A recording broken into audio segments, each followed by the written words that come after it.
I have a few announcements, and then we will be jumping into the presentation. I will be taking on right after my announcements, but I have to be in Red Deer tonight. So, this is our side. Yes, hopefully everyone will be good. So, welcome everybody to the Large Historical Society meeting. For those of you who don't know me, my name is Belinda. For those of you who do know me, my name is also Belinda. This head, I do it for everything. I don't see our treasurer here, but I understand we still have money in the bank, which is good. Membership committee, if anybody is looking to join, I brought along all of our brochures. Doors open. We will be doing doors open again in 2025. If you're interested in volunteering or you have buildings that you would like on next year's, this is the perfect time to get your request in. And you want to tell Robert if you have any ideas there. Since it's been a few months since we've seen everybody, we did put this in the newsletter, but we also did want everybody to know Lethbridge Historical Society won the Downtown Heritage Award at the Downtown Awards this year. And we received second prize in our category in the Whoopa Phase Parade for our float. Now we can thank Heather for making hundreds of flowers that decorate our float. It looked pretty awesome.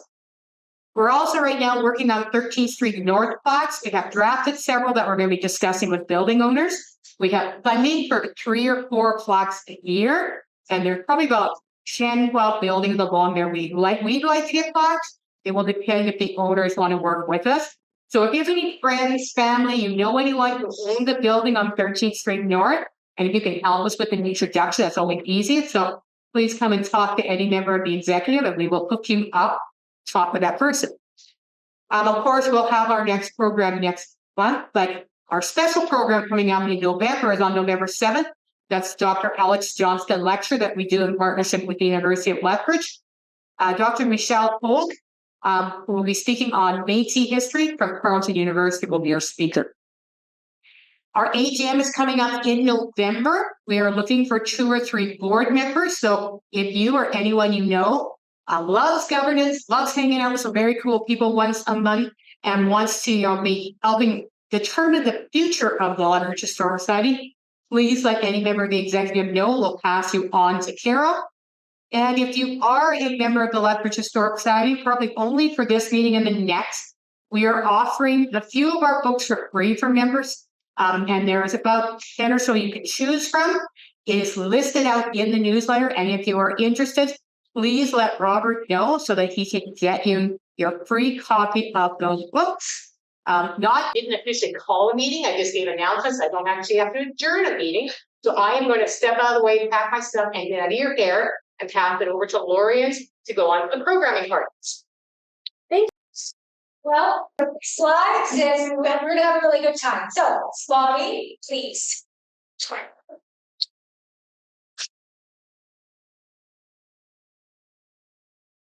Okay, so good evening. Hello, everyone. Many of you probably, as has been mentioned, know me as the newsletter editor and the secretary and the web media person for the Lethbridge Historical Society. But tonight I am speaking to you from my other role as the archives assistant for the Galt Museum and Archives.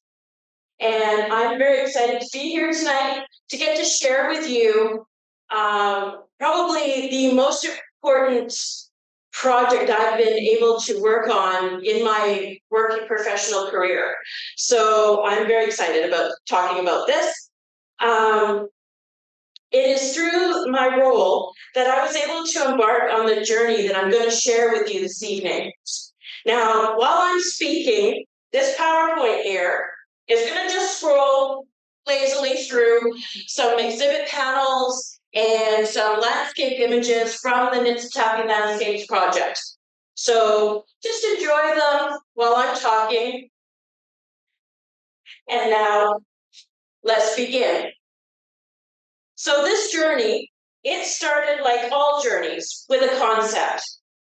In late summer of 2021, the CEO of the Galt Museum tasked our curatorial department and the archives to create in Blackfoot-led exhibits that would be opening in the spring of 2022 to coincide with the Galt's naming ceremony.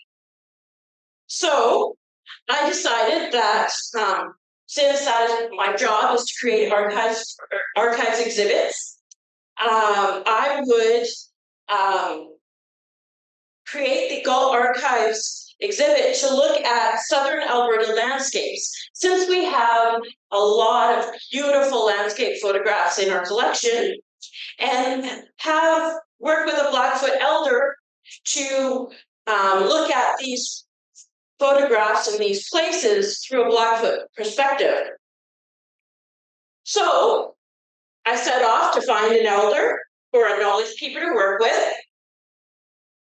And I didn't realize how much of a daunting task that this would prove. I had never worked with a Gainan or Piikani elder. I had no idea about the cultural protocol involved. Adding a layer onto that, we are in the heart of COVID, 2021. Bringing this exhibit into reality was going to provide me with a very steep learning curve. And as this project has progressed, I didn't realize just how steep that learning curve was going to be. Now, as I said, remember that when this project started, it was the height of COVID. And trying to find people to meet with was very difficult. But eventually, through one of my work colleagues, I was introduced to Nina Bixie, Mike Brewsted, and Nitsitapii Rebecca Many Gray Horses via email. So we did what everybody gets to do. We played email tag for a while until we finally were able to nail down a time to meet. And we eventually were able to meet on Zoom to discuss this exhibit. And I must tell you all, I have never felt so nervous in my entire life. During that first meeting, both Mike and Rebecca asked me very poignant questions about my intentions for wanting to work with them and my reasoning for creating this exhibit. And it was during that initial discussion that I, for the first time ever, really felt the full weight of the effect of this area's colonial history on the present. But during that meeting, I spoke from the heart and hoped that after that first meeting, they would see that my intentions and motivations for creating this exhibit with them were pure. So, imagine my delight when Mike and Rebecca agreed that they would work with me, and we started the creative process of bringing this exhibit to life. We set the ground rules very quickly for this to guide this project. We decided that there would be 10 sites located in Blackfoot territory, that this exhibit needed to be bilingual, meaning it would be in English and in Blackfoot. It would need to be accessible to reach as many Blackfoot and non-Blackfoot people as possible, and it needed to educate about the sites and how to appropriately interact with them. It was decided that this exhibit would be best served as a traveling exhibit that could be displayed, the information would be displayed on banners, which would be easy to handle, easy to ship and transport, and easy to install. We wanted it so that you didn't have to be an exhibit designer, put this on your walls, and it could be on any wall, anywhere, at any time. It would also become available to the public online through the Galt's website. It was quickly evident during those Zoom planning meetings that we were creating something special that had a life of its own. During one meeting, Mike suggested that we think about doing maybe a second exhibit the following year, and that would examine 10 more sites. And so one exhibit became 2. 2 exhibits became 3. We had a trilogy, And, well, why don't we throw a book in there for good measure? And that's where we're at now.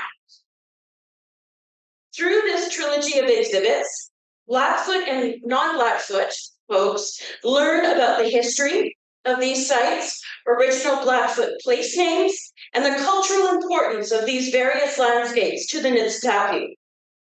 This is done through photographs sourced from local photographers, archival repositories, and vivid explanations of each site's purpose by Nitsitapii and Nitsitapii in both English and in Blackfoot. So for the English, what we would do is that Mike and Rebecca, they would decide which sites we were going to look at. They would go away, consult elders, gain stories, check facts, that sort of thing, come back, and I would record them speaking in English about these sites. I'd go away and I would transcribe these stories and then come back and allow Mike and Rebecca to modify their words to make sure they convey their full meaning. Because of that process, when you look at these panels, these words that you are reading, I can point to them with pride and tell you, these are Mike and Rebecca's words. These are Blackfoot words about these sites. They are not my interpretation. These words are theirs. Now, visitors to these exhibits are encouraged to seek out Blackfoot elders and knowledge keepers to expand their learning experiences about these different sites and the Blackfoot way of life. When visiting these sites, the public is reminded to treat them with great respect and gentleness. Many of the places discussed in these exhibits are still used by the Nitsitapii, both culturally and ceremonially. You will also, among the 30 sites, you will not find any that are extremely sacred or extremely delicate, just because of their nature. Obviously, we don't want a million people going through these sites and doing things that they're not supposed to. Now, when you do visit these sites that are in the exhibit series, you're encouraged to show gratitude at that site. And this can be very simply done by offering tobacco, a bit of food, berry, and burying it in the ground in giving thanks. It's also vital not to remove any elements from the site that you are visiting. Now, another point of access for this exhibit series is through language. The Blackfoot language is a beautiful, descriptive language that, until recent history, did not actually have a written component. For tens of thousands of years, the stories and histories of these sites were passed down through an oral tradition. My co-curators embrace that tradition wholeheartedly, and they are very, very good at continuing it. Mike and Rebecca supply descriptions and stories of these sites in Blackfoot language, and I made recordings of all of these descriptions and stories, and then made them accessible on the panels via QR codes that are listed on each panel for the physical exhibit. And additionally, the recordings are incorporated into the virtual versions of the exhibits. Now, currently, the third exhibit of this trilogy is on display until February 9th, 2025. If you go downstairs by the archives in that hallway area there, you'll find it on our walls. A digital version of all three exhibits is now currently available for viewing on the Galt's website. If you go to the Galt's website, under exhibits, under traveling exhibits, you will find them there.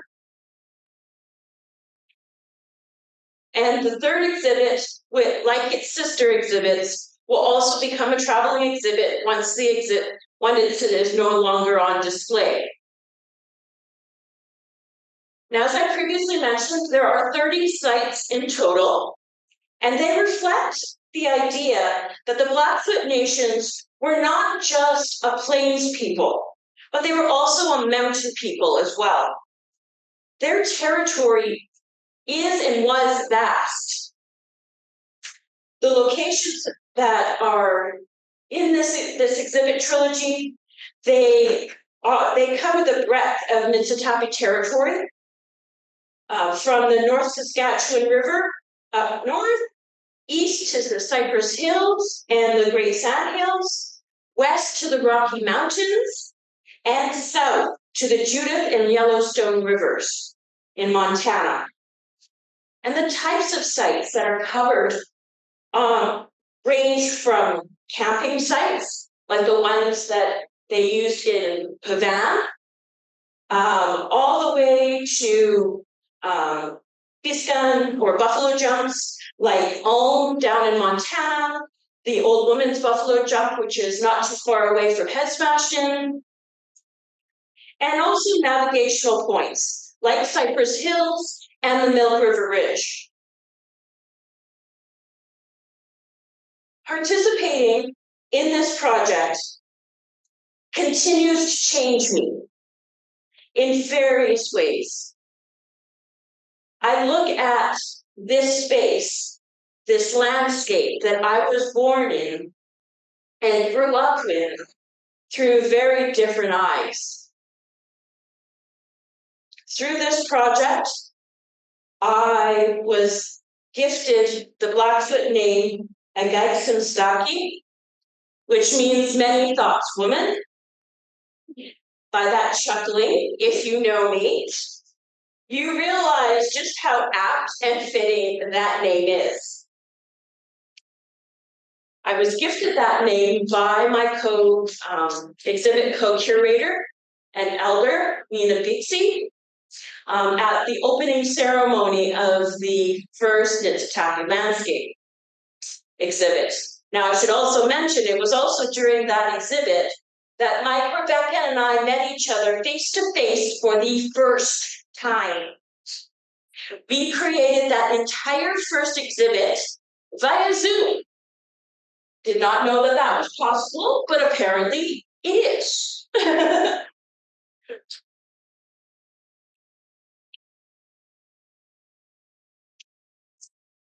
Through this exhibit, I have also forged friendships and partnerships with talented and knowledgeable Kainai and Piikani elders and other community members, and I continue to deepen my understanding daily of this culture and work, hopefully, to be an ally in my ongoing work at the Galt and in my personal life.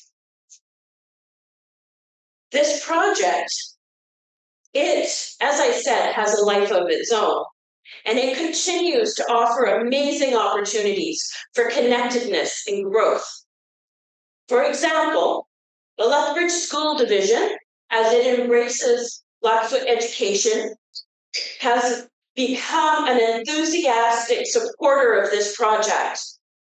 Not only have various schools in the school division borrowed the exhibit to showcase at their schools, but 13 Lethbridge schools currently have a permanent copy of the first Nitsitapii Landscapes exhibit located on the school's property.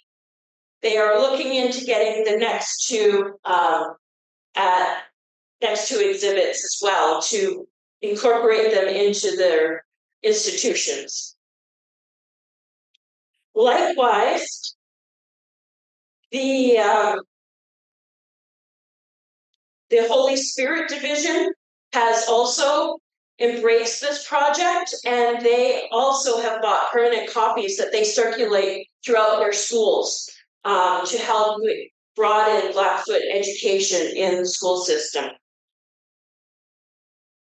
And I'm happy to say that the proceeds from the sale of these exhibits is actually coming back and being used to finance the future accompanying book that we are starting to work on now.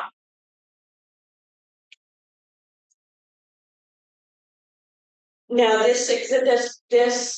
first two exhibits now are on they're traveling, and they have gone all the way up to Okotoks, to the Okotoks Museum. They are headed out to the Great Sandhills Interpretive Center in Saskatchewan. The Blackfeet Nation in Browning has expressed interest in bringing it down there. So this exhibit has legs, like we were hoping that it would, and it's making its rounds, which is really, really good to see. Now, because of this project, we were also very fortunate to receive an invitation-only grant from the Mother Tongue Fund, which is operated by the Anglican Church, to help and aid residential school survivors and their families to heal through reconnecting with their language and culture. So what this grant has done is that it has enabled Mike, Rebecca, and the Galt's Blackfoot curator, Camino Weasel-Moccasin, to create tours to sites taken from the exhibit series. And what happens is we invite residential school survivors to come and along with elders and go to these sites and reconnect, speak their language, share stories. So we visit these sites, and the participants, they share their stories, their language, and community. And it is truly, truly a humbling and inspiring experience to get to visit these sites with these elders and these community members and listen to their stories flowing freely between Blackfoot and English. So there are 5 tours in total. The first one, we went to Waterton and Mount Blackiston. And the second one, we went to Reading on Stone. The third, we went to Cypress Hills. And this Saturday, actually, we are going to be traveling to Nappy's Playground, which is located in the Livingston Gap. Now, one of the really neat things that happens during these trips is, if possible, if there is a traditional thing that used to be done at these places, that is the activity that we engage in, as well as the swapping of stories and the sharing of community. So this Saturday, Elder Kevin Healy is actually going to be teaching everyone archery. And we're going to be playing hand games in Nappy's Playground. It's pretty cool. There are days I really love my job, and then there are days I really, really love my job. And I feel very honored on every one of these trips that I'm allowed to tag along and share and enjoy and learn at the feet of this community and support their learning and their sharing and the knowledge. Now, I have a challenge for all of you. If you get a chance to visit some of these areas that you'll learn about when you look at the exhibit, so I'm sure you all will, I encourage you to actually go to the places and take a moment. Really embrace the beauty of where you are standing. And while you're there, I would hope that you make a small offering, just a little bit of tobacco or a berry, or a piece of lettuce from your sandwich, a carrot, a piece of cloth, anything. It can be anything. And say a silent prayer to yourself and thank whoever you wish to thank for the opportunity that we have to live in this wonderful place.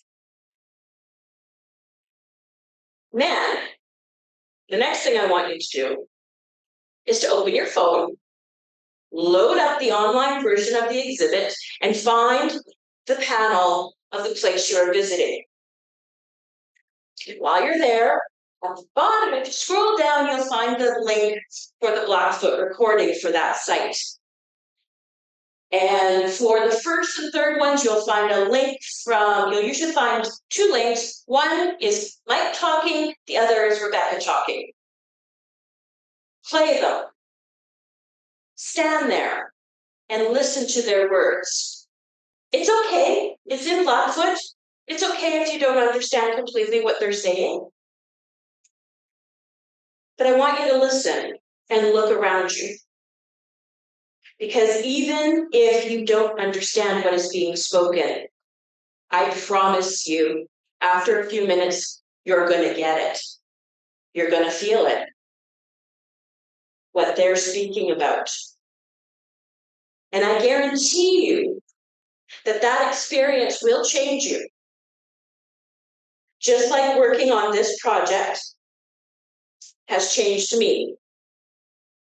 And the accompanying journey that it has led me on has also changed me and continues to change me every day. Thank you.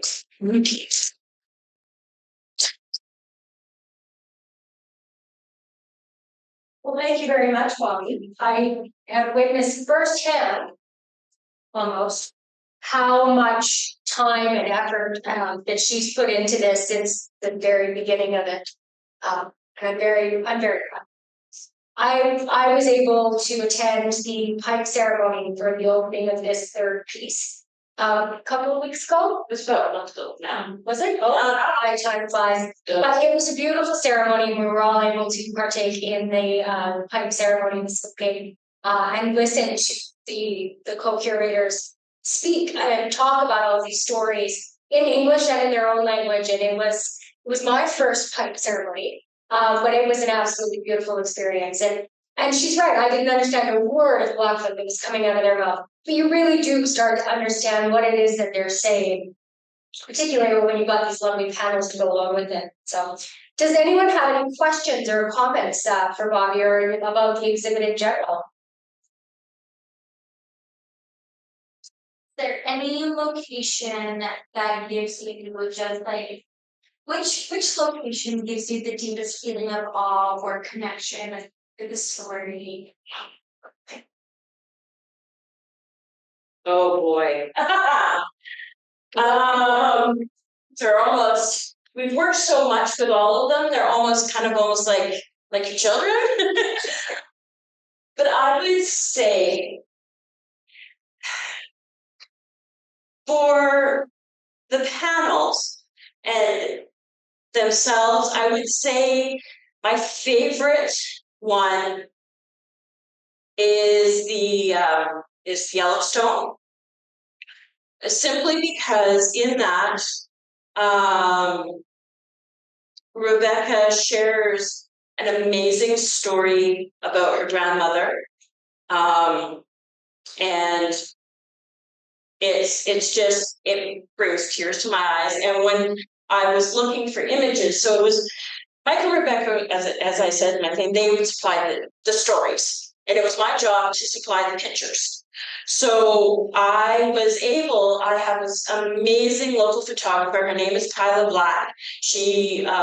Her company is called Gathering Dust Photography. And she took this amazing photograph of a group of bison grazing along the Yellowstone River. And it was so perfect for how it fit in with the story that Rebecca tells on the Yellowstone panel. So that would probably be my favorite. panel one.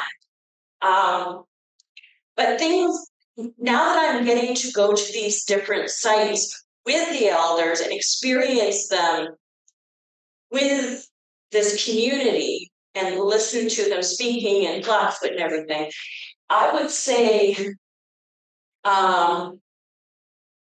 the last one we did at Cypress Hills has become my new favorite place. I didn't realize, I'd never been there before, and I didn't realize how absolutely stunning it was, or it is. And just to be there with everyone and listening to them, it just, there's no word. I'm speechless. There is no words. But as I go to each new place with them, my favorite changes just a little bit. So what you're gonna have to do is go to all of them and then come back with a report. And then, yeah. Sure, we can talk museum into funding model. Yeah, no, finding the book is going to be the next big, huge project. So if anyone knows of a really rich philanthropist who wants to fund a book, have him go talk to Chris Rodler at Galt Museum. Or her. Huh? Female philanthropist. Yes, him or her, whoever. We don't discriminate. We'll take anybody there. Yeah. Stays on question is kind of great issues around photographs and sounds. Just all the time. So a lot of the images, especially the older ones, a lot of these images, the first exhibit kind of dealt with the sites kind of around Lethbridge. So our archives actually has a lot of the older images. As we started branching out, so the second exhibit kind of draws a bigger circle around. The third exhibit is kind of on the periphery. So I had to, I had a lot of emails with, and looked through like the Library and Archives Canada sites, down in Montana, a lot of their different repositories. And when I would find an image, then sometimes I was lucky and it was really old and the copyright had kind of went off the thing. And so it was okay to use just as long as I commented where it came from and credited it appropriately. And for one, but there were some, especially, and it was more so actually, surprisingly, down in the States, the images I had to actually pay for the privilege to put them in the exhibit, as well as say where they came from. The cost wasn't usually much, but there was still a cost involved with that. For the contemporary photographs, I've been very lucky and blessed for those. Like I mentioned, Kyla Black she takes phenomenal photographs, and her photographs are actually, there's a lot of her photographs in all three exhibits, and she's been very kind and contributing just free of charge her work to help illustrate these panels. Other people that we've talked to in that they've also, once they hear what the project is about, they want to be involved. And so they're very good about just let me know. Just let me know when the exhibit's out. I want to see it, but you can use my picture. Just, this is my accreditation and information. So we've been very lucky in that respect. We will see what happens when I have to go back and approach everyone for the book, because that's a whole other kettle of fish. Again, the learning curve that I talked about earlier, it is increasing. I've never, the book type of book, although I've helped create books with the Lethbridge Historical Society, this is a different scale. This is a whole different thing. And so, yeah, my learning curve on this is quite a bit steeper. So yeah, we'll see what happens with the photographers when I come back and say, oh, by the way, you're gonna do a book now. Now what would you like? Can we use your photos? we'll see what happens there. I have a feeling because of how invested a lot of the photographers are, they're going to be very happy to be involved in any way, shape, or form. And so we'll see. I have a question. Okay. In part of your presentation, you mentioned that some of the schools actually own panels. How do you go about purchasing a copy then? If I want to put one in my home or I want to put one in my company's hallways, like how do I go about buying them, and are they expensive?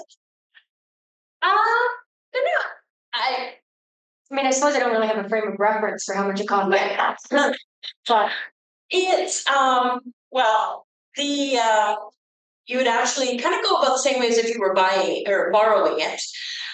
There's on the website for each exhibit at the very top, there's kind of a little disclaimer thing that has a link that has a flyer of what exactly is entailed in the exhibit.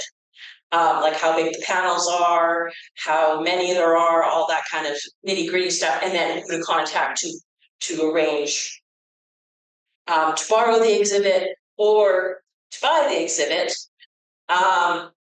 So the I believe for a full set of panels, so there are the 10 sites, there's the introduction panel, the map, very important to have, as well as the land acknowledgement, which was created specifically by Mike and Rebecca for this project, and kind of the blurb on how to respect the sites, and the curator bio and thank you panel. So there's like about 14 panels, I think, in total, and I believe that the price tag is $500 for to get a digital copy of the panels, and then you have to pay to have them printed. oh, okay. You have to pay for printing. Oh well, I Yeah. was going to say $500 seems really reasonable, don't but Yeah, so it's really neat to see them in the schools. I was actually really surprised. My boys, they go to Wilson, and I walked in the front entrance to the school, looked around, and there's the exhibit, and it to me at first to see it on the wall. did you say anything, or did you just hide your face and shamble past? When I saw it, I couldn't help myself. We squealed just like that, too. And of course it was during my son's band concert, so there was enough people to hear me. Yeah. Keeping up the tradition of embarrassing your children. You betcha. You betcha. But yeah, now the nice thing, like one thing that I should mention, the design of the exhibit, which quick shout out to Anine Volkman with One Match Fire. She designed these panels and she did an incredible job. And they were designed specifically so that they are interchangeable. So if someone decides they want to borrow the exhibit, now that all three are out, and they don't want necessarily to have just part one, they want maybe 2 sites from part 1, 2 sites from part 2, 3 sites from part 3, plus the introduction, the map, and the other permanent panels. They can do that. So it can be, you could change just how many of the panels are displayed, and it will still look like a complete exhibit. That's actually pretty amazing. Yeah, we designed it. We had it designed that way on purpose, so it all follows the same template. So it all still fits together, regardless of which panels are interchanged with what other panels. So fantastic. Yeah. Does anyone else have any questions? Yeah, it's quite overwhelming. For convenience's sake, what sites are closest to me to Lethbridge?